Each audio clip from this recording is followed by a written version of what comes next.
வணக்கம். இன்று ஒரு சிறு பகிர்தல் உங்களோடு. ஆணவம் அழிவை தரும், கோபம் ஆபத்தை விளைவிக்கும், பணிவு எல்லோருக்கும் நல்லவராக நம்மை அடையாளம் காட்டும், பொறாமை ஒருபொழுதும் கொள்ளாதே, உழைப்பு உனக்கு உயர்வை தரும், துரோகம் ஒருபொழுதும் நினையாதே, ஒருபோதும் செய்யாதே, வதந்திகளை நம்பவே நம்பாதே, வாய்ப்புகளை ஒருபோதும் நழுவ விடாதே. நமக்கு கண்கண்ட தெய்வங்களாக, நேருக்கு நேர் நாம் பார்க்கக்கூடிய தெய்வங்களாக இருப்பவர்கள் பெற்றோர்கள். அவர்கள் நமக்கு உயரை மட்டும் கொடுக்கவில்லை, நம்மை அரவணைத்து நல்ல வழிக்கு கொண்டு செல்லக்கூடியவர்கள். ஆகவே அவர்கள் நமக்கு நிரந்தரமான காணக்கூடிய பூமியில் இருக்கக்கூடிய தெய்வங்கள்.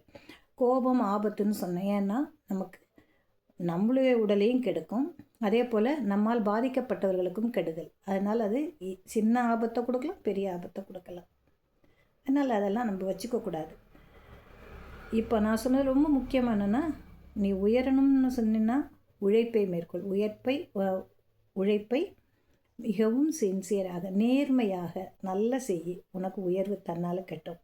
பணிவோடு இரு, நல்ல மதிப்பு கிடைக்கும். வதந்திகளை ஒருபொழுதும் நம்பாதே, வாய்ப்புகளை ஒருபொழுதும் நழுவ விடாதே. இதையாவது ஞாபகம் வச்சுக்கோங்க. உங்களுடைய வாழ்க்கையில் நீங்கள் அனைவரும் மிக நல்ல மேம்பாட்டினை அடைந்து சிறப்பாக வாழ முடியும். ஆக சின்ன சின்ன விஷயங்களாக இருந்தாலும் இதில் ஏதாவது ஒன்று கூட நீ கடைபிடித்தால் போதும், நீங்கள் மிக சிறப்பாக உங்களுடைய வாழ்க்கையை நடத்த முடியும். நன்றி. நாளை மீண்டும் காணலாம்.